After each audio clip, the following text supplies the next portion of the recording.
பிதாவை குறித்த சரியான வெளிச்சத்தை யாரெல்லாம் பெற்றுக்கொள்கிறோமோ, வெளிப்பாடுகளை தேவனிடத்தில் பெற்றுக்கொள்கிறோமோ, அவர்களுக்கு ஸ்பெஷலா ஒரு அதிகாரம் கொடுக்கப்படுகிறது. ஆவி மண்டலத்துக்கு ஒரு அதிகாரம். ஸோ 12 சீசருக்கு ஒரே அதிகாரம். ஆனா பேதுருவுக்கு மட்டும் பரலோக ராஜ்யத்தினுடைய அதிகாரம். திறவுகோல் அப்படின்னா அதிகாரம் அர்த்தம். பரலோக ராஜ்யத்தினுடைய அதிகாரத்தையே கொடுக்குறார். ஸோ இவங்கெல்லாம் ஒரு லெவல்ல செயல்படலாம் 12 பேரும். ஆனா ஏன் இந்த அதிகாரத்தை இயேசு கிறிஸ்து கொடுத்தார் அப்படின்னா, அவர் சொல்றாரு, இதை மாம்சமும் ரத்தம் வெளிப்படுத்தவில்லை, பரலோகத்தில் இருக்கிற பிதாவே இதை உனக்கு வெளிப்படுத்தினார். அப்படிங்கும் போது வெளிப்பாடை பெற்றுக்கொள்ளுகிறார் பேதுரு. எபூசியரை முறியடிக்கிறதில் எவன் முந்தி போகிறானோ அவன் தலைவனும் சேனாதிபதியுமா இருப்பான். குமாரனாகிய யோவாப் முந்தி ஏறி தலைவனானான். வீரத்துவத்தை பாராட்டுகிற ஆவிக்குரிய வீரத்துவத்தை, ஆவிக்குரிய ஸ்பிரிச்சுவல் ரெலம்ல இருந்து சில யுத்தங்களை நடத்தக்கூடிய, சில யுத்த ஆயுதங்களை முறிக்கக்கூடிய சில ஸ்பிரிச்சுவல் வார்ஃபேர்ஸ் உங்களோடு இணைக்கப்பட போகிறார் என்று இயேசு நாமத்தை சொல்லுகிறேன். மீஃப்ரால் அபாஷெட்டை சிறப்பு மிக்க அபிஷேகத்தை உடைய ஜனங்களை தேவன் என்னோடு சேர்க்க போகிறார். Amen. I receive it in the name of Jesus. ரீமானா மாஷலே பாரடி கமந்தல போரா செட்டே பாரடி ரிமாந்தரபோ ஷலப்ரெடி. அப்படிப்பட்ட மனிதர்களை கொண்டு வந்து உங்களோடு இணைக்கிறபடினாலதான் என்ன நடக்கும்னா, சில ஆவிக்குரிய ரெலிம்ல நின்று நீங்க ஃப்ரீயா ஊழியம் செய்ய முடியும். அதுவரையிலும் நடக்காத காரியங்கள் இனிமேல் நடக்க ஆரம்பிக்கும்.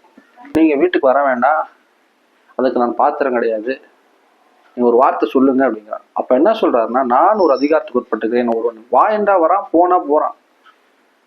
அப்ப அவர் சொல்ற, எனக்கே ஒரு அதிகாரம் இருக்கு, வானா வர அப்படி, போனா போறா அப்படி. ஆனா கூட என்னை விட மேலான அதிகாரத்தில் நிற்கிறீங்க, நீங்க வரக்கூடாது, சொன்னாலே போதும் அப்படிங்கிறது. அதே மாதிரிதான் இவர் சொல்றாரு. நான் பாத்திரன் அல்லங்கிறது அதிகாரத்தை பற்றி பேசுகிறார். என்னை விட மேலானவர் ஒருவர் வருகிறார். ஸோ ஸ்பிரிச்சுவல் என்ன சொல்ல வரேன்னா, ஸ்பிரிச்சுவல் அத்தாரிட்டியில, தலைமைத்துவத்துல ஆவிக்குரிய கண்ணோட்டம் ரொம்ப முக்கியமான. பிரியமான தேவ மக்களை, இயேசு கிறிஸ்து நாமத்தில் உங்களை வாழ்த்துகிறேன். இந்த வீடியோவுக்குள் உங்களை வரவேற்கிறேன். இந்த அருமையான நேரத்திலே உங்களை பார்ப்பதில் எனக்கு நல்ல மகிழ்ச்சி. ஆண்டவருக்கு நன்றி செலுத்துகிறேன். ஒரு அருமையான வேத பகுதியில் இருந்து ஒரு நல்ல கான்செப்டை இன்னைக்கு நம்ம பார்க்க போகிறோம். அதுக்கு முன்னாடி ஒரு விஷயத்தை நான் உங்களுக்கு சொல்றேன். இது அப்படியே மைண்ட்ல வைங்க, பின்னாடி அப்படி வரும். என்ன அப்படின்னு பார்த்தீங்கன்னா, பலம் உள்ளவனுக்கு ஆயிலும் பலனற்றவனுக்கு ஆயிலும் உதவி செய்வது அவருக்கு லேசான காரியம். ஒண்ணு, எவரையும் மேன்மைப்படுத்தவும் பலப்படுத்தவும் தேவனாலே ஆகும். ஞானிகளை வெட்கப்படுத்தும்படி பைத்தியங்களை தெரிந்து கொண்டு அவர்களை ஞானியாய் மாற்றுகிற நம்முடைய தேவன். இப்படி நம்முடைய தேவன் முடியாது அப்படிங்கிற ஒரு விஷயமே அவருடைய வாழ்க்கையில அவரால், அதாவது இப்படி தேவனால் முடியாதது ஒன்றுமே இல்லை. இது அப்படி இருக்கட்டும். இப்ப அந்த கான்செப்ட்ல இருந்துதான் இந்த சப்ஜெக்டுக்குள்ள நம்ம போறோம். அது என்னன்னு பாத்தீங்கன்னா, இப்படிப்பட்ட பலவீனங்களையும் தேவன் பலப்படுத்தி அதிகாரமுடையவர்களாய் மாற்றுகிறார். இதுதான் இப்படிப்பட்ட ஒரு சப்ஜெக்ட்ல நம்ம போறோம். What is the spiritual authority? ஆவிக்குரிய அதிகாரமும் ஆவிக்குரிய தலைமைத்துவமும் இதை பத்தி நம்ம பார்க்க போறோம். ஸோ பூமிக்குரிய காரியங்கள் நிறைய நம்ம பேசியிருப்போம். பூமியில சில அதிகாரங்கள் இருக்கு, சில ஆளுகை இருக்கு. ஆனா இப்ப பேச போறது ஆவிக்குரிய authority, heaven and earth, heavenly authority, the heavenly hierarchy. இது எப்படி செயல்படுகிறது அப்படிங்கிறத பத்தி நாம் தியானிக்க போகிறோம். ஸோ நான் பேசும்போதே அந்த அபிஷேகம் உங்கள் மீது கடந்து வரும். நான் நம்புறேன், விசுவாசிக்கிறேன். நான் பேசும்போது இந்த அபிஷேகத்தை நீங்கள் ஆம் என்று ரிசீவ் பண்ணி எடுத்துட்டீங்கன்னா நிச்சயமாக அது உங்க மேல மேனிஃபெஸ்ட் ஆகிறத நீங்க பார்ப்பீங்க. மேல் பராமோ ஷெலப்டஹாந்தரபோ ஷெலப்ரடியா ரீபால் செட்டே மாரா காபா செட்டே பாரடி. பாருங்க, ஆவிக்குரிய அதிகாரங்கள், ஆவிக்குரிய தலைமைத்துவங்கள், இதை பத்தி நான் பேச போகிறேன். என்னன்னு பாத்தீங்கன்னா, ஒரு வசனத்தை வாசிக்கிறேன், ஒரு மூல வாசனமாக. எபேசியர் 6:12. ஏனெனில் மாம்சத்தோடும் இரத்தத்தோடும் அல்ல, துரைத்தனங்களோடும் அதிகாரங்களோடும் இப்பிரபஞ்சத்தின் அந்தகார லோகாதிபதிகளோடும் வானமண்டலம் உள்ள பொல்லாத ஆவிகளின் சேனைகளோடு நமக்கு போராட்டம் உண்டு. பிரச்சனை யாரு கூடங்க? மனுஷரோடு அல்ல, மனுஷியோடு அல்ல. அதாவது இந்த மாம்சத்தோடும் இந்த இரத்தத்தோடும் பிரச்சனையே கிடையாது. துரைத்தனங்களோடும் அதிகாரங்களோடும் பிரபஞ்சத்தின் அந்தகார லோகாதிபதிகளும் வானமண்டல பொல்லாத ஆவிகளோடும் தான் நமக்கு என்ன பண்ணுவோம், ஒரு போராட்டம் உண்டு அப்படின்னு இந்த வார்த்தை சொல்லுகிறது. இது உண்மைதாங்க. இதன்படிதான் இந்த வசனத்திலிருந்து தான் நாம் இந்த கான்செப்ட் பார்க்க போறோம். ஆமா, ஏன்னா பேச போற சப்ஜெக்ட்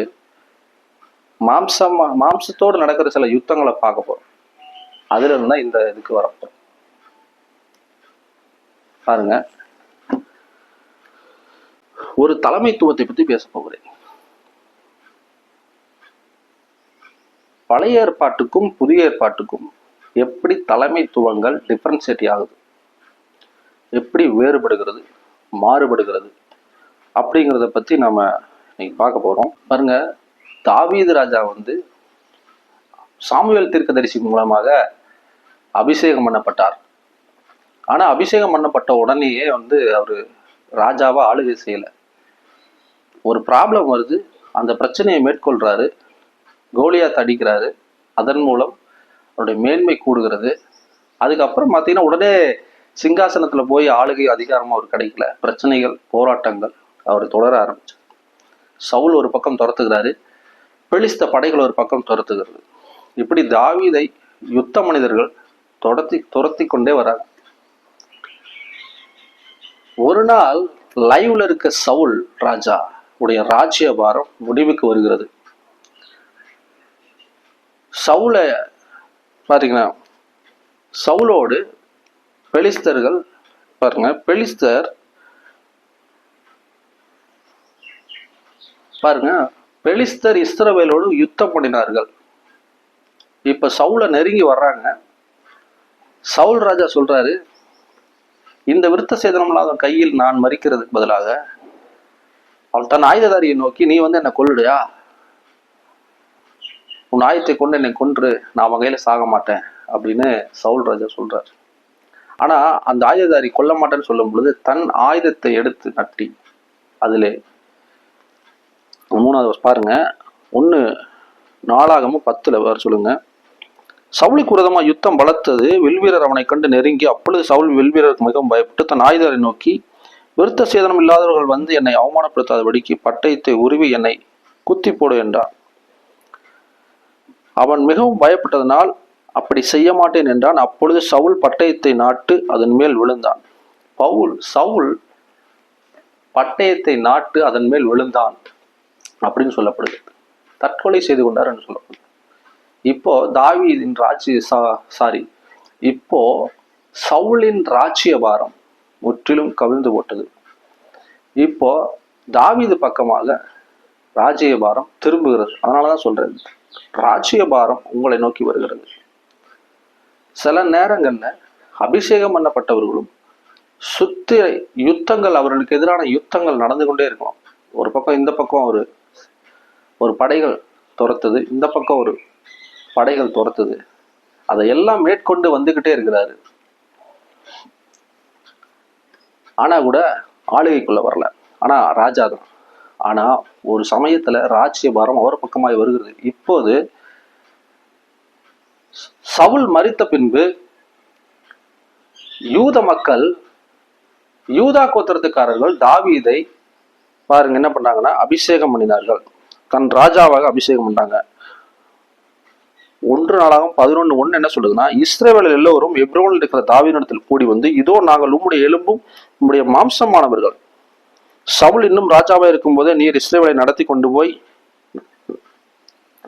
கொண்டு வருகிறீர். என் ஜனமாக இஸ்ரவேலை மேய்த்து என் ஜனமாக இஸ்ரவேலின் மேல் தலைவனானீர். உம்முடைய தேவனாய கர்த்தர் உமக்கு சொல்லியும் இருக்கிறார். அப்படி இஸ்ரவேலிலே மூப்பரெல்லாம் எப்ரோனிலே ராஜாவிடத்தில் வந்து தாவீது எப்ரோனிலே கர்த்தருக்கு முன்பாக அவர்களோடு கூட உடன்படிக்கை கொண்ட பின்பு கர்த்தர் சாமுவேலை கொண்டு சொன்ன வார்த்தையின்படி தாவீதை இஸ்ரவேல் மேல் ராஜாவாக அபிஷேகம் பண்ணாங்க. பாருங்க, தாவீதை ராஜாவாக இஸ்ரவேல் மேல் அபிஷேகம் பண்ணார்கள். இதன் பிறகு என்னாச்சுன்னா, தாவீது இஸ்ரவேல் அனைத்தோடு கூட எபூசி ஆகிய இஸ்ரவேலுக்கு போனார். எபூசின் குடிகள் சொல்றாங்க, தாவீதை நோக்கி நீ இதற்குள் பிரவேசிக்க முடியாது அப்படின்னு சொல்றாங்க. ஆனாலும் தாவீது சீயோன் கோட்டையை பிடித்தான். அது தாவீது நகரம் ஆயிற்று. அதுக்கப்புறம் தான் இங்க இருந்து தான் கான்செப்ட் ஸ்டார்ட் ஆகுது. இப்ப தாவீது ஒரு ராஜா. எபூசின் குடிகள் வந்து எங்க நாட்டை நீங்க பிடிக்க முடியாது அப்படிங்கிற மாதிரி சொன்னப்போ தாவீது ஒரு அறிக்கை எடுக்கிறார். என்ன அறிக்கைன்னு பாத்தீங்கன்னா, எபூசியரை முறியடிக்கிறதில் எவன் முந்தி போகிறானோ அவன் தலைவனும் சேனாதிபதியுமாய் இருப்பான் என்று தாவீது சொல்லி இருந்தான். குமாரனாகிய யோவாப் முந்தி ஏறி தலைவனானான். பாருங்க, அறிக்கை கொடுக்கிறாரு தாவீது. யார் முந்தி போகிறானோ அவன் தலைவனும். என்ன ஒரு அறிக்கை அப்படின்னு பாருங்க. எபூசியரை முறியடிக்கிறதில் எவன் முந்தி போகிறானோ அவன் தலைவனும் சேனாதிபதியுமா இருப்பான்ங்கிறான். அப்ப செரியாவின் குமாரனாகிய யோவாப்பு போய் என்ன பண்ணாராமா, முந்தி ஏறி தலைவனானா. இப்ப தலைமைத்துவத்துக்கு என்ன பண்றாரு, தேர்ந்தெடுக்கிறதுக்கு இந்த கோட்டையை பிடிக்கணும், சீயோன் கோட்டையை பிடிக்கணும், அந்த யுத்த மனிதர்களை தாக்கணும் அப்படின்னு யார் முதல்ல போய் முறியடிக்கிறீங்களோ அவன் தான் தலைவன், அவன் தான் சேனாதிபதினு அறிக்கை வருது. அறிக்கை வந்ததுக்கு அப்புறம் நேரா போய் முறியடிச்சிட்டாங்க. இவர் தலைவனும் சேனாதிபதியுமாய் யோவாப் மாறினார். என்னடா இத பேசிட்டு இருக்கான்னு பாக்குறீங்களா? இங்கதாங்க ஆவிக்குரிய மண்டலங்கள் ஓப்பன் ஆகுது. ஷாக்காராலா பாஷைக்கு நம்ம ஆரம்பத்துல ஒரு வசனம் சொல்லிட்டோம். மாம்சத்தோடும் இரத்தத்தோடும் போராட்டம் நமக்கு இல்லை, துறைத்தனங்களோடும் அதிகாரங்களோடும் அந்தகார லோகாதிபதிகள் பொல்லாத ஆவியில் வானமண்டல பொல்லாத ஆவியோடு தான் நமக்கு போராட்டம். அப்படின்னா அந்த காலகட்டத்துல மனிதர்களுடைய ஒரு டைரக்டான ஒரு யுத்தம் இருந்துச்சு. அந்த யுத்த காலத்துல யார் எப்படி முறியடிக்கிறாங்கிறத பார்த்து தாவீது ஒரு தலைமைத்துவத்தை கொடுக்கிறார். இது ஓல்டு டெஸ்ட்மெண்ட்ல இருக்கு. அதன் பிறகு தாவீது ராஜாவுக்கு அதுவரை இல்லாத அளவுக்கு யுத்த புருஷர்களும் பராக்கிரமசாலிகளும் தாவீது ராஜாவோடு சேர்ந்து கொண்டார்கள். இப்போ வாசிக்கிற பாருங்க சில விஷயத்த.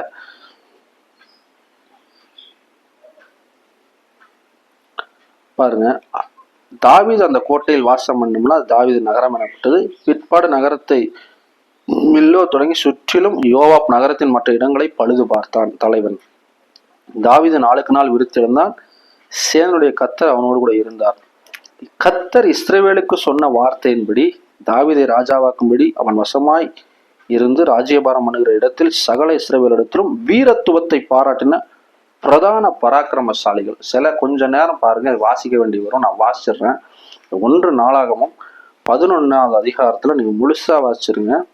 பாருங்க, தாவீதுக்கு இருந்த அந்த பராக்கிரமசாலிகள் லக்கமாகுவது அப்படின்னு சொல்லி சில பேர்களை குறிப்பிடுறாங்க. குறிப்பிட்டு பாருங்க, அக்மோனியின் குமாரனாக யாசேபெயாம் என்னும் சேர்வைக்காரனின் தலைவன் இவன் 300 பேர்களின் மேல் தன் ஈட்டியை ஓங்கி அவர்களை ஒருமிக்க கொண்டு போட்டான்.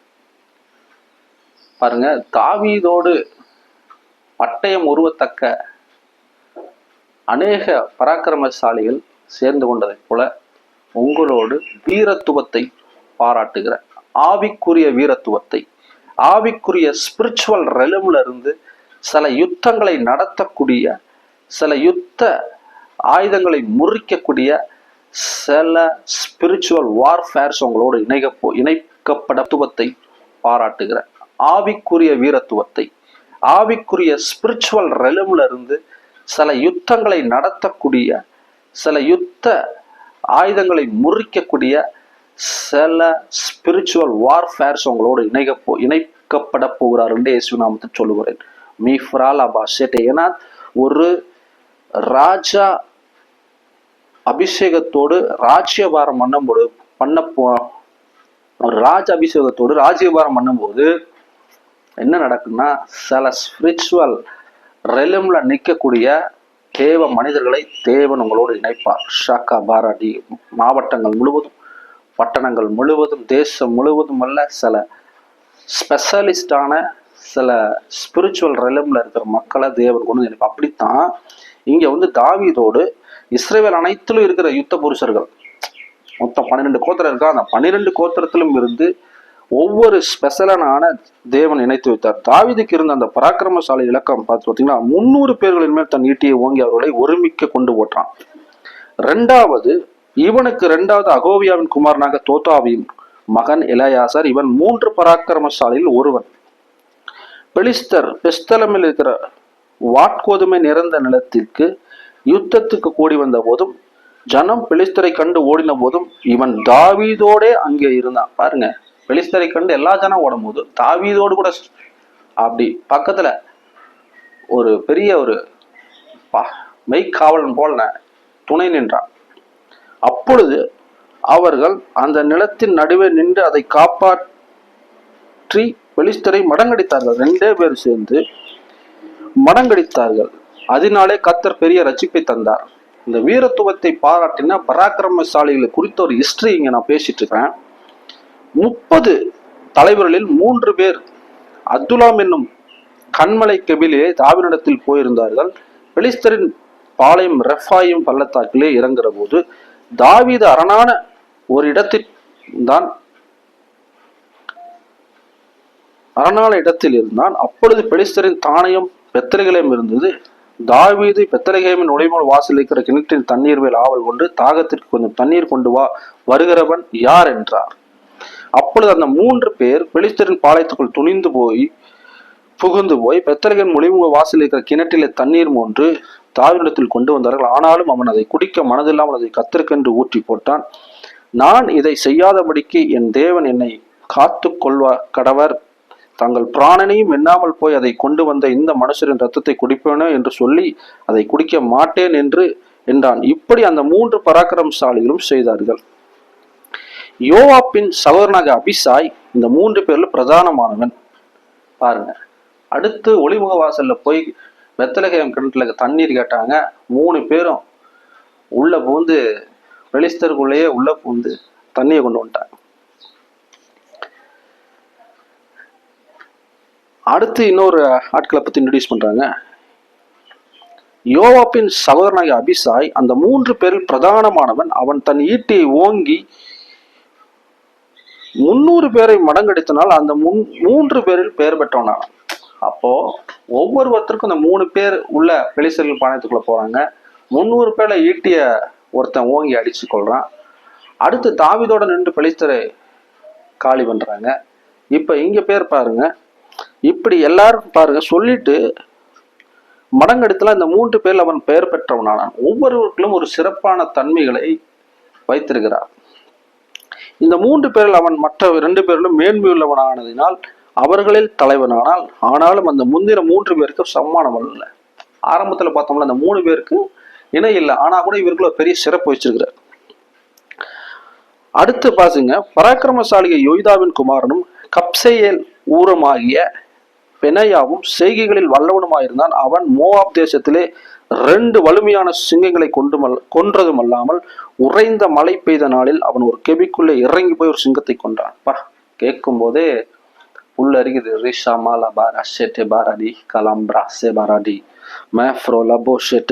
பாருங்க, அவன் மோவாப் தேசத்திலே 2 வலிமையான சிங்கங்களை கொண்டு போட்டது இல்லாமல் உறைந்த மழை பெய்த நாளிலே அவன் ஒரு கெபிக்குள் இறங்கி போய் ஒரு சிங்கத்தை கொண்டு போட்டான்.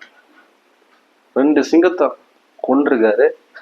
உறைந்த வலிமையான 2 சிங்கங்களை கொன்றதும் அல்லாமல் உறைந்த மழை பெய்த நல்ல கெபிக்குள்ளே இறங்கி போய் ஒரு சிங்கத்தை கொண்டான்.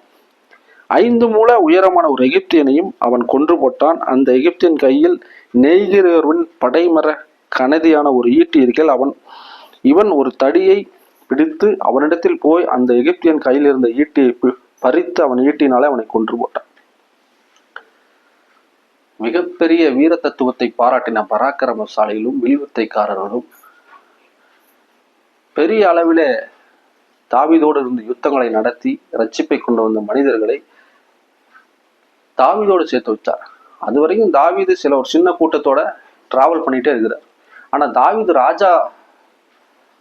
ராஜ அபிஷேகம் பெற்றதுக்கு பிறகு என்ன நடக்குதுன்னா, இப்படிப்பட்ட சில மனிதர்களை தேவன் தாவீது ராஜாவோடு சேர்த்து வைக்கிறார். இதெல்லாம் ஏன் வாசிக்கிறேன் அப்படின்னா, இங்க இருந்துதான் இந்த ஸ்டோரியை ஸ்டார்ட் பண்ண போறோம்.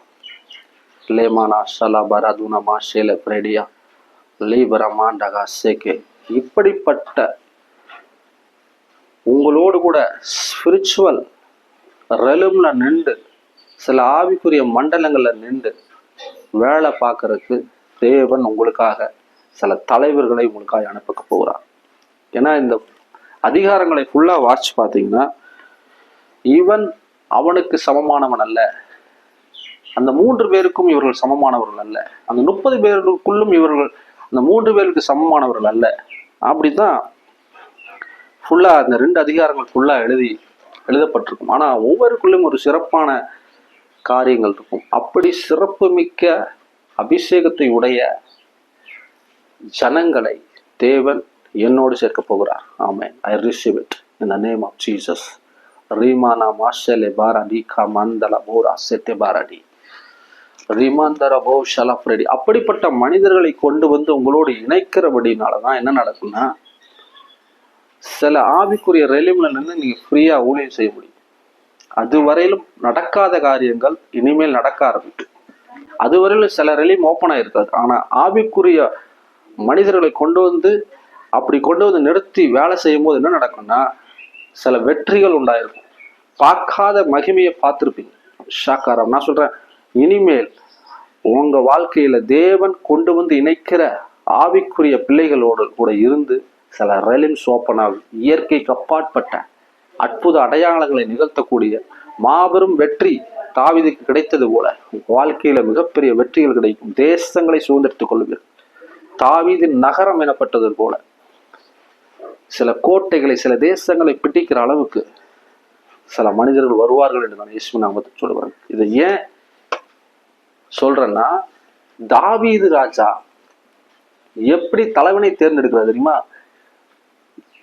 இந்த எபிசியன் குடிக்குள்ளே யார் முந்தி முறியடிக்கிறானோ அவன் தலைவனும் சேனாதிபதியுமா இருப்பான் அப்படின்னு அறிக்கை கொடுக்கிறார். அப்போ சிரியாவின் குமாரனாகிய யோவாப்பு முந்தி போய் முறியடித்தான். அவனே தலைவனும் சேனாதிபதியாய் மாட்டிவிட்டான். தாவீதுக்கு மெய்காவலன் மாதிரி ஷாபாரா காமா தாராலாபா எப்படி தலைமைத்துவ சூஸ் பண்றாருன்னு பாருங்க. அவருடைய பலம் என்ன, அவருடைய அத்தாரிட்டி என்ன? அதான் சொல்றேன், ஹெவன்லி அத்தாரிட்டி. தேவன் கொடுக்கிற அதிகாரத்தின்படி தலைமைத்துவத்தை தாவீது தேர்ந்தெடுக்கிறார். ஸோ அந்த காலத்துல அப்படி எடுத்தாங்க. ஆனா அதனாலதான் முன்னாடி ஒரு வசனம் வசனம், மாம்சத்தோடும் ரத்தத்தோடும் நமக்கு போராட்டம் அல்ல, ஸ்பிரிச்சுவல் வேர்ல்ட்ல தான் நமக்கு போராட்டம். அப்ப ஸ்பிரிச்சுவல் வேர்ல்ட்ல நின்று யுத்தம் பண்ணுகிற சில ஆட்களை எங்க வைக்கணும்? உதாரணத்துக்கு நான் சொல்றேன் பாருங்க, இந்த உலகத்திலேயே ஒரு கல்ச்சர் இருக்குது. ஒரு இந்த உலகத்திலேயே, இந்த ராஜ்யத்திலேயே எப்படி செயல்படுகிறது அப்படின்னு பார்த்தீங்கன்னா, டிஐஜி அப்படின்னா போலீஸ்லயே இருக்கிறதுலயே ஹையஸ்ட் அதிகாரத்தில் இருக்கிறவர் டிஐஜி. அவருக்கு 5 ஸ்டாரு, 2 வாளு, ஒரு தேசிய சின்னம், இதெல்லாம் போட்டு அவர் பேட்ச் போட்டு இருப்பார். இப்ப அவர் வர்றாரு, வழியில கார்ல வர்றாரு, ரோட்ல பயங்கர டிராபிக், ஆளே இல்லை. என்ன பண்ணுவாங்க? யாரும் சமாளிக்க முடியல. அப்போ அவர் போய் இறங்கி அவரும் அவர் டிரைவரும் போய் கிளியர் பண்ணிடலாம்.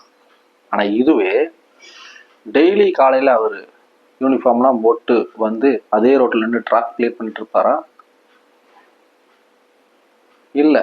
அவர் தான் மற்ற எல்லாருக்கும் அதிகாரத்தை ஸ்ப்ரெட் பண்ணுறார். என்ன செய்யணும், என்ன பண்ணணும்.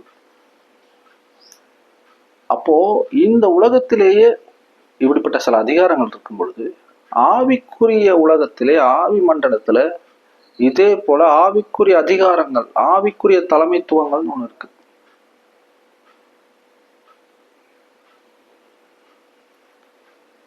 பாருங்க, என்ன எப்படி சொல்றதுன்னா, உதாரணத்துக்கு 12 சீசர்கள் இருக்கிறாங்க. இயேசு கிறிஸ்து 12 சீசர்களையும் அழைத்து அவருடைய வியாதிகளை சுத்தமாகவும் குஷ்டரோகளை சுத்தம் பண்ணவும் சுவிசேஷத்தை அறிவிக்கவும் அவர்களுக்கு அதிகாரம் கொடுத்தார். ஏன் அதிகாரம் கொடுத்தார்? உலகத்தில் சகல அதிகாரம் எனக்கு உண்டு, ஆயினால் நான் உங்களுக்கு என்ன பண்றேன், கடந்து போக சுவிசேஷத்தை அறிவிக்க அதிகாரம் கொடுக்குறார். 12 சீசர்களுக்கும் ஒரே அதிகாரம். ஆனா பேதுருவுக்கு மட்டும் அப்படி கிடையாது. மத்தேயில பாருங்க, ஒரு கான்செப்ட் சொல்றேன் பாருங்க. மத்தேயு 16 இயேசு கிறிஸ்து சொல்கிறாரு, பின்பு இயேசு பிலிப் செசரியா தேசத்தில் வந்த பொழுது தம்முடைய சீசரை நோக்கி, மனுஷகுமாரனாகிய என்னை ஜனங்கள் யார் என்று சொல்கிறார்கள் அப்படின்னு கேட்கிறாரு. அப்ப அதுல பாருங்க, சிலர் உண்மை யோவான் ஸ்நானன் என்றும், சிலர் எலியா என்றும், வேறு சிலர் எரேமியா என்றும், தீர்க்கதரிசி ஒருவர் என்றும் சொல்லுகிறார். சரி, அதெல்லாம் இருக்கட்டும், நீங்கள் என்ன சொல்லுகிறீங்கன்னா, உடனே பேதுரு, நீர் ஜீவனுள்ள தேவனுடைய குமாரனாகிய கிறிஸ்து அப்படிங்கிறார். சொன்ன உடனே, யோனாவின் குமாரனாகிய சீமோனு, நீ பாக்கியவான், மாம்சமும் இரத்தமும் உனக்கு இதை வெளிப்படுத்தவில்லை, பரலோகத்தில் இருக்கிற பிதாவானவர் இதை உனக்கு வெளிப்படுத்தினார் அப்படின்னு சொல்றாரு. சொல்லிட்டு 2 காரியம் சொல்றாரு. ஒண்ணு, மேலும் நான் உனக்கு சொல்லுகிறேன், நீ பேதுருவாயிருக்கிற இந்த கல்லின் மேல் சபையை கட்டுவேன், பாதாளத்தின் வாசல்கள் மேற்கொள்வதில்லை, பரலோகத்தின் ராஜ்யத்தின் திறவுகோள்களை நான் உனக்கு தருவேன். பூலோகத்துல நீ கட்டுகிறது எதுவோ அது பரலோகத்தில் கட்டப்பட்டிருக்கும், பூலோகத்தில் நீ அவிழ்ப்பது எதுவோ அது பரலோகத்தில் கட்டவிழ்க்கப்பட்டிருக்கும். ஸோ 12 சீசருக்கு ஒரே அதிகாரம். ஆனா பேதுருவுக்கு மட்டும் பரலோக ராஜ்யத்தினுடைய அதிகாரம். திறவுகோல் அப்படின்னா அதிகாரம் அர்த்தம். பரலோக ராஜ்யத்தினுடைய அதிகாரத்தையே கொடுக்குறாரு. ஸோ இவங்கெல்லாம் ஒரு லெவல்ல செயல்படலாம் 12 பேரும். ஆனா ஏன் இந்த அதிகாரத்தை இயேசு கிறிஸ்து கொடுத்தார் அப்படின்னா, அவர் சொல்றாரு, இதை மாம்சமும் ரத்தம் வெளிப்படுத்தவில்லை, பரலோகத்தில் இருக்கிற பிதாவே இதை உனக்கு வெளிப்படுத்தினார். அப்படிங்கும் போது வெளிப்பாடை பெற்றுக்கொள்ளுகிறார் பேதுரு. இயேசு கிறிஸ்துவை குறித்த சரியான வெளிச்சத்தை யாரெல்லாம் பெற்றுக்கொள்கிறோமோ, பிதாவை குறித்த சரியான வெளிச்சத்தை யாரெல்லாம் பெற்றுக்கொள்கிறோமோ, வெளிப்பாடுகளை தேவனிடத்தில் பெற்றுக்கொள்கிறோமோ, அவர்களுக்கு ஸ்பெஷலா ஒரு அதிகாரம் கொடுக்கப்படுகிறது. ஆவி மண்டலத்துக்கு ஒரு அதிகாரம். இவங்களும் போய் சுவிசேஷத்தை அறிவிக்கிறாங்க, இவர்களும் போய் பிசாசுகளை துரத்துறாங்க, சுத்தம் பண்றாங்க. ஆனா பரலோகத்துல ஒரு கலாச்சாரம் இருக்கு, அந்த கலாச்சாரத்தினுடைய அதிகாரத்தை பேதுரு கையில் கொடுக்கிறார். ஸோ வெளிப்பாடு அதிகாரம். அப்படின்னா 12 சீசரும் இருக்காங்க. ஆனா ஆவி மண்டலத்துல சில வெளிப்பாடுகளை பெற்றுக்கொள்வதற்கு உடைய அதிகாரம் வேற. ஸோ உலகத்தில் சில அதிகாரங்கள் வேற மாதிரி செயல்படுது. ஆனா ஸ்பிரிச்சுவல் ஹையரார்க்கியிலையும் ஆவிக்குரிய தலைமைத்துவத்திலையும் இப்படிதான் தேவன் தேர்ந்தெடுக்கிறார். 12 சீசர்கள்லையும் பேதுரு பிரதான சீசர். ஸோ இதெல்லாம் நம்ம பேசுறோம் அப்படின்னா, வரும் நாட்களிலே நிச்சயமாகவே ஆவிக்குரிய தலைமைத்துவ அதிகாரங்களோடு நாம் நிற்கும் பொழுது மிகப்பெரிய காரியங்களை தேசத்திலே தேவனுடைய ராஜ்யத்துக்காக நாம் செய்ய முடியும்.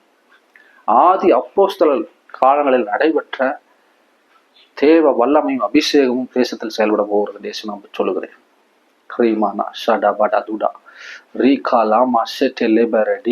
அப்ப ஆவிக்குரிய தலைமைத்துவம் அதிகாரம் என்பது கிறிஸ்துவை குறித்த பர்ஃபெக்ட் பிக்சரை தெரிஞ்சிருக்கிறாங்க, வெளிப்பாடுகளை பெற்றுக்கொள்கிறாங்க. அதனால ஆரம்பத்திலேயே சொன்ன இதே பேதுரு தான், பலவீனன் தான், படிப்பறியாதவர்கள் தான், பயந்தவர் தான், மறுதளித்தவர் தான்.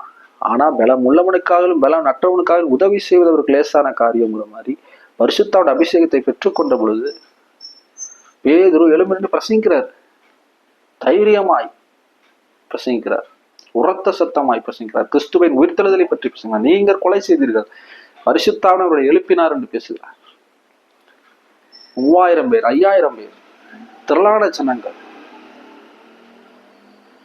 ரட்சிக்கப்படுகிறார்கள், கிறிஸ்துவை ஏற்றுக்கொள்கிறார்கள். ரீமாமா ஷாக்கா பாராதி. நான் சொல்றேன், கிறிஸ்துவை குறித்த சரியான வெளிப்பாடுல நிற்கும் பொழுது இந்த பரலோக ராஜ்யத்தினுடைய அதிகாரங்கள் உங்கள் மீது உங்கள் கையில் வந்தடை. காமா ராபா ஷெட்டே. இன்னும் ஒரு ஆளுக்கு சுவிசேஷம் சொல்றதில்ல, ஒரு கூட்டத்துல திரளான ரட்சிப்பு உண்டாகும் இயேசுவின் நாமத்தில் சொல்கிறேன். ரீமானா ஷட்டலாபா ரீவா ஷெட்டே. தேவன் உங்கள் கைகளை கொண்டு செய்கிற அற்புத அடையாளங்களினாலும் பரிசுத்தாவின் அபிஷேகத்தினாலும் திரளான ஜனங்கள் அறுவடை உண்டாகும் இயேசுவின் நாமத்தில். ரீமா பூஷா கபாரடி மெஃபோரா கட்டாராபலாசி. அப்போ இந்த தலைமைத்துவத்தை தேவன் எப்படி தேர்ந்தெடுக்கிறார், கிறிஸ்து எப்படி தேர்ந்தெடுத்தார்? அது மட்டும் இல்லை, ஒன்றும் இல்லை, பாருங்க. கிறிஸ்து தேவனுடைய குமாரன், அவர் பெரியவர். ஆனா ஸ்திரீகளில் பிறந்தவர்களிடத்தில் யோவான் ஸ்நானகனை பார்க்கும் பெரியவன் ஒருவனும் இல்லை அப்படின்னு சொல்லப்படுகிறது. ஆனா அந்த பெரியவர் இயேசு கிறிஸ்து வரும் பொழுது சொல்றாரு, நான் இதோ உங்களுக்கு ஜலத்தினால் ஞானஸ்தானம் கொடுக்கிறேன். பாருங்க, அந்த 4வது அதிகாரத்தில் இருக்கும். ஜலத்தினால் மனம் திரும்பலை கண்டு நான் ஜலத்தினால் உங்களுக்கு ஞானஸ்தானம் கொடுக்கிறேன். எனக்கு பின் வருகிறவர் என்னிலும் வல்லவராயிரு, அவருடைய பாதரட்சைகளை சுமக்கிறதற்கு நான் பாத்திரன் அல்ல. அவர் பரிசுத்த ஆவியினாலும் அக்கினினாலும் உங்களுக்கு ஞானஸ்தானம் கொடுப்பார். நான் ஜலத்துல ஞானஸ்தானம் கொடுக்குறேன், அவர் பரிசுத்தாவினாலும் அக்கினினாலும் ஞானஸ்தானம் கொடுப்பார். அவருடைய பாதரசை வாரை சுமப்பதற்கு, தூக்குறதுக்கு, ஒரு இடத்துல அவிர்ப்பதற்கு இப்படி இருக்கு. அப்பன்னா யோவான் ஸ்நானகன் இங்கு தாழ்வு மனப்பான்மையில பேசுறாரா, தாழ்வு மனப்பான்மையில் பேசுகிறாரா, அல்லது தாழ்மையில் பேசுகிறாரா அப்படின்னு பார்த்தீங்கன்னா ரெண்டுலையுமே அவர் பேசல. தாழ்வு மனப்பான்மையிலும் பேசல, தாழ்விலையும் பேசல. ஏன்னா அவருடைய பேசுறவருடைய அவர் விரியன் பாபு குட்டிகளேன்னு பேசுறவர். ஆனா இயேசு கிறிஸ்துவை பற்றி பேசும் பொழுது அவர் இவ்வளவு இப்படிப்பட்ட சொல்ல ஏற்படுத்துகிறார் என்றால், நீங்க பாருங்க, ஒரு சம்பவத்தை நான் கோட் பண்றேன்.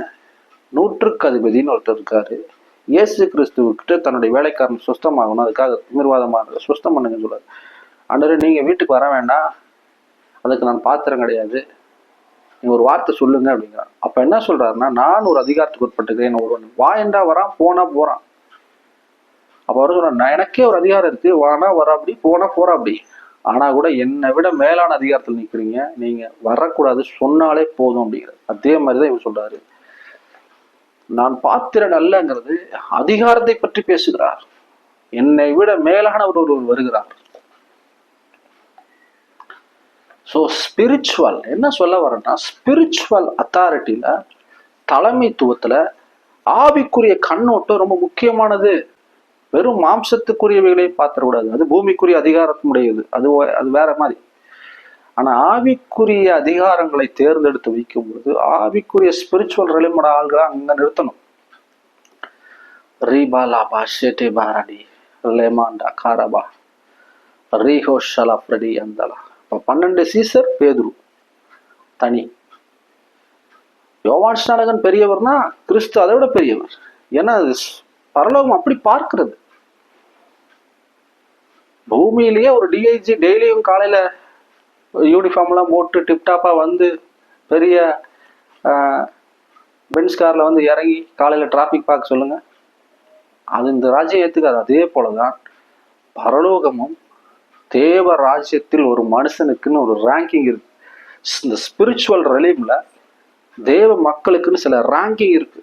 யாரெல்லாம் எந்த அளவுக்கு தேவனுக்குள் கட்டப்பட்டு வளர்ந்து கொண்டிருக்கிறார்களோ, ஆவியின் முதிர்ச்சியை பெற்றிருக்கிறார்களோ, ஆவியின் நிறைவை பெற்றிருக்கிறார்களோ, தரிசனங்களையும் சொப்பனங்களையும் வேத ரகசியங்களும் மறைவுகளும் இப்படிப்பட்ட தேவனோடு கூட உறவில் ஈடுபட்டவர்களுக்கு ரெலிம் வேற. அதான சொல்றாரு, மாம்சத்தோடும் இரத்தத்தோடும் இப்ப யுத்தம் அல்ல, அங்க தாவீது மாம்சத்தோடு ரத்தத்தோடு யுத்தம் இருந்த போது தலைவனை செலக்ட் பண்றதுக்கு யாரு முந்தி அடிக்கிறானோ அவன் போவான். ஏன்னா அவன் பட்டணத்தையே முந்தி அடிக்கிறவன் என் கூட நில்லு.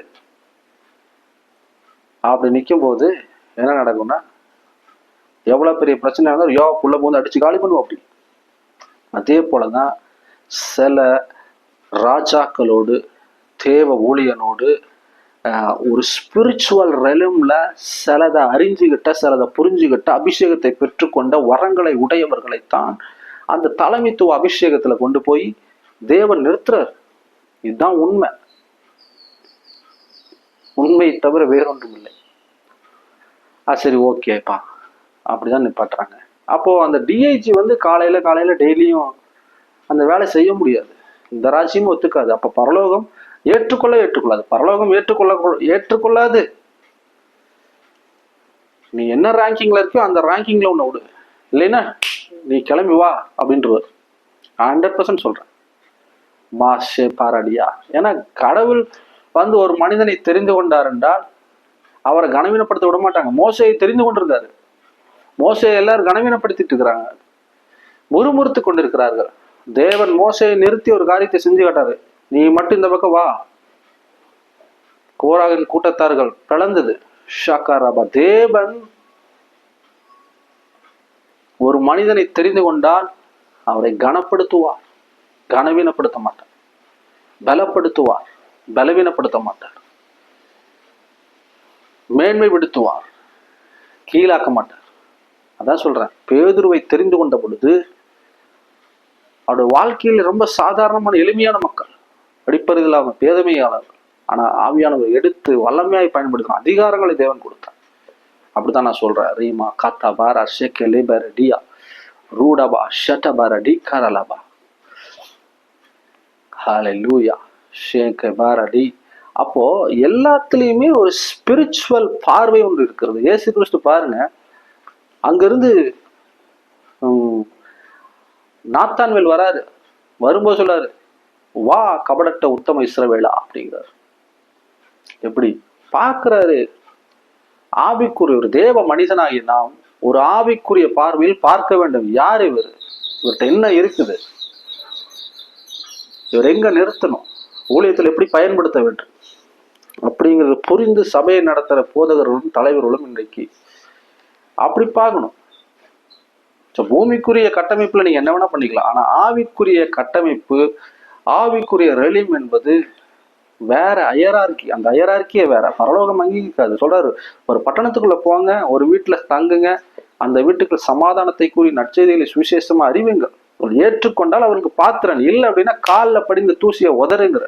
ஸோ உன்னை ஏற்றுக்கொள்கிற இவர்களிடத்துல நீ தங்கி இரு, பேசு, ஆசீர்வதி.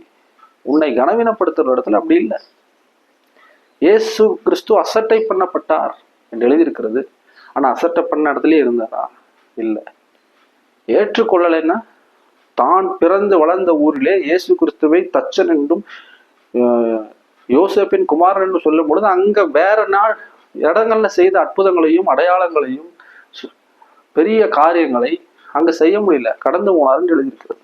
ஸோ ஏற்றுக்கொள்ளுதல், அவர்களை அங்கீகரிக்குதல், ஏற்றுக்கொள்ளுதல் என்பது மிகவும் முக்கியமாய் பார்க்கப்படுகிறது. ஸ்பிரிச்சுவல் ரெலம்ல அவனுடைய பவர் என்ன, அத்தாரிட்டி என்ன, அவன் நின்னா என்ன நடக்கும் பார்க்கணும். அதுதான் உங்களுக்கு சொல்லப்படுகிறது. அது மட்டும் கிடையாது, தேவ சமூகத்தில் நிற்கிற 2 தூதர்கள் வெளிப்படுத்தல புஸ்தகத்துல இருக்கு, வேற புஸ்தகங்கள்ல சகரியா புஸ்தகங்கள்ல இருக்கு. தேவ சமூகத்தில் நிற்கிற 2 தூதர்கள், ஒளிவு மர கன்றுகள் இப்படிலாம் சொல்லப்படுது. அப்படின்னா என்ன அர்த்தம்? பரமசேனையின் திரள்னு ஒன்று இருக்கு. இயேசு கிறிஸ்து பிறந்த போது பரமசேனையின் திரள் இறங்கிச்சு.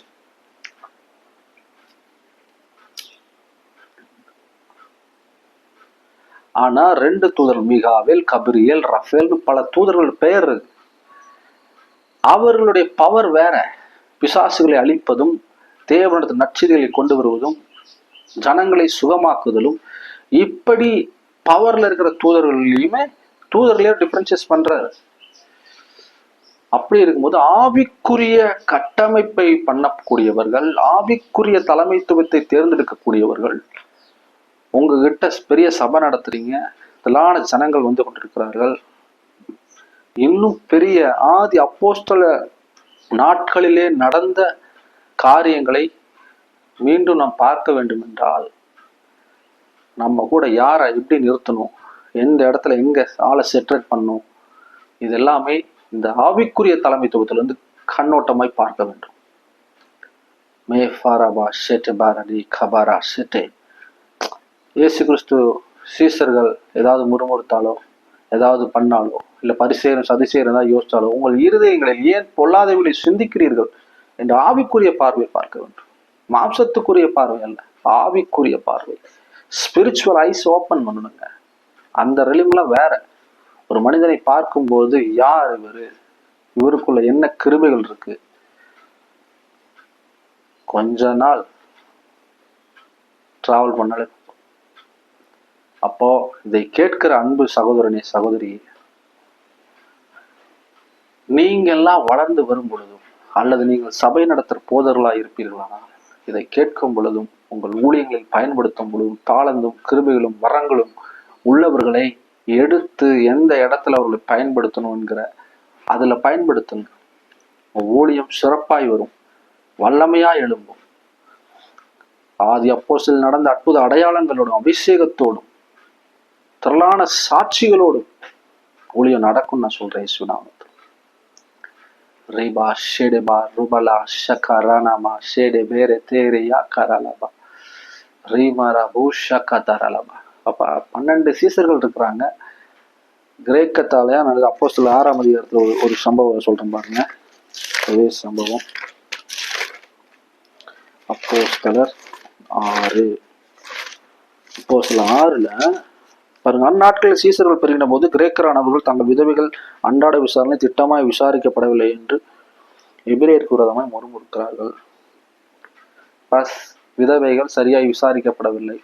அப்பொழுது சீசர்கள் 12 சீசரும் கூட்டத்தை வரவழைத்து, நாங்கள் தேவவசனத்தை போதியாமல் பந்தி விசாரணை செய்து தகுதி அல்லன்னு சொல்லி 7 சீசரை உருவாக்கி அதுல விசுவாசம் ஞானம் உடையவர்களை என்ன பண்ணுது, ஞானம் நிறைந்து நற்சாட்சி பெற்றிருக்க 7 பேர் உங்களுக்கு தெரிந்து கொள்ளுங்கள், அவர்கள் இந்த வேலைக்காக ஏற்படுத்துவோம். நாங்களோ ஜெபம் பண்ணுவதிலும் வேத வசனத்தை போதிக்கிற ஊழியத்திலும் இடைவிடாமல் தரித்திருப்போம். நாங்களோ ஜெபம் பண்ணுவதிலும் வேத வசனத்தை போதிப்பதிலும் இடைவிடாமல் தரித்திருப்போம். ஏன் இந்த 12 பேர் அந்த போல பந்தி விசாரணைக்குள்ள? இந்த 12 பேருமே இயேசு கிறிஸ்துவ கிட்ட இருந்த போது அதெல்லாம் செஞ்சாங்க. அந்த மக்கள் எல்லாம் பந்தியா உட்கார வச்சு 5000 புருஷர்களுக்கு போட்டாங்க. பணப்பையை தூக்குனாங்க, சாப்பாட்டு கூடையை தூக்குனாங்க. ஆனா இப்ப அந்த சீசர்கள் தான் மற்றவர்களுக்கு சொல்லுகிறார்கள். ஸோ ஸ்பிரிச்சுவல் அத்தாரிட்டி, அதிகாரம் 12 சீசர்களுக்கு மாறிவிட்டது. மறுபடியும் போய் பந்தி விசாரிக்கிறதுக்கு, பந்தி விளம்பருக்கு போகல. அதிகாரம் மாறிவிட்டது. நான் சொல்லுகிறேன், ராஜ்யம் என்வசமாய் திரும்புகிறது. தேவ ராஜ்யத்தின் சுவிசேஷனாக, ராஜரீகவனாக தேவன் உங்களை தெரிந்து கொண்டிருக்கிறார். அதிகாரத்துவங்கள் உங்கள் கையில் வரப்போகிறது. இந்த வீடியோவை பார்க்கிற, இந்த வசனத்தை கேட்கிற, இதை விசுவாசிக்கிற, ஆமென் என்று ஏற்றுக்கொள்ளுகிற பிள்ளைகள் மீது மட்டும் இயேசு கிறிஸ்துவின் நாமத்தில் இதை ரிலீஸ் பண்ணுகிற இந்த அபிஷேகம் அவர் மீது, பரிசுத்த ஆவியானவரே, இன்றைக்கு இந்த சத்தத்தை கேட்கிற எங்கள் வாழ்க்கையிலே உமது அபிஷேகம், உடைய வல்லமையும் உமது அதிகாரமும் எங்கள் மீது பொழிந்துள்ளபடிக்காக, ஊற்றப்படும்படிக்காக, பரலோகத்தினுடைய திறவுகோள்கள் எங்களுக்கு உண்டாக முடிச்சுக்கிட்டு, மாம்சத்தோடும் இரத்தத்தோடும் யுத்தம் அல்ல, வானமண்டலம் இருக்கிற பொல்லாத ஆவிகளோடு போராட்டம் ஒன்று என்று எழுதியிருக்கிறதுபடி அதற்கான ஸ்பிரிச்சுவல் வார்ஃபேரோட தேவ சமூகத்தில் நிற்கிற உங்களுக்காய் ஸ்தோத்திரம் பண்ணுகிறேன். ஆண்டவரே ஸ்தோத்திரம். அப்படிப்பட்டவர்களை உயர்த்தும், மேன்மைப்படுத்தும், கனப்படுத்துகிறீரப்பா. தேவன் ஒருவனை அழைத்தார் என்றால் கனப்படுத்துறார், கனவீனப்படுத்துவதல்ல. உலகம் கிறிஸ்துவையே கனப்படுத்துறது, அசட்டை பண்ணினது. ஆனா கூட தேவன் கிறிஸ்துவை எல்லாவற்றிற்கும் மேலாக உயர்த்தி வைத்தார். கிறிஸ்துவை சரீரமாகிய சபைக்கு, எல்லாவற்றாலும் நிரப்புகிற சரீரமாகிய சபைக்கு தலைவராக உயர்த்தி வைத்தார். ஆமென். செட்டப் பண்ணப்பட்டவர் தான், ஆனா கிறிஸ்துவ உயர்த்தி வச்சிருந்தார். அதே போல நான் சொல்லுகிறேன், உங்களையும் என்னையும் உயர்த்தி வைக்கிற நாட்கள் வருகிறது. எல்லாவற்றாலும், எல்லா பூரண ஆசீர்வாதங்களால், அபிஷேகத்தினால், நிறைவோடு, கனத்தோடு, மகிமையோடு, வாழ்த்துதலோடு உயர்த்தி வைக்கிற நாட்களுக்குள் வந்திருக்கும். நிச்சயமாக கர்த்தர் செய்வார் என்று சொல்லுகிற இயேசுவின் நாமத்தில். ரீபனே மாஷலா ஃப்ரடாதே ஷெலெபரடி கரமௌரா ஹட்டபரடிசே ராபா ஷக மரபா ஷெலபரடி லேபனா ஷடபா ரபதனா ரேல்பானா கட்டபா செலே ஃப்ரெடி கமந்தபாரா ஷேகே லோஃப்ரா மாண்டா பாரா செட்டே லெபரடி உடன்பிரா கத்தரபா செட்டே லெபரனியா. நிச்சயமாகவே தேவன் இந்த வார்த்தைகளை கேட்கிற உங்கள் வாழ்க்கையில மிகப்பெரிய ஆசீர்வாதங்களும் தலைமைத்துவத்தின் அதிகாரங்களும் உங்கள் கையில் வந்தடையும் என்று நான் சொல்லுகிறேன். கர்த்தர் உங்களை ஆசீர்வதிப்பாராக. God bless you.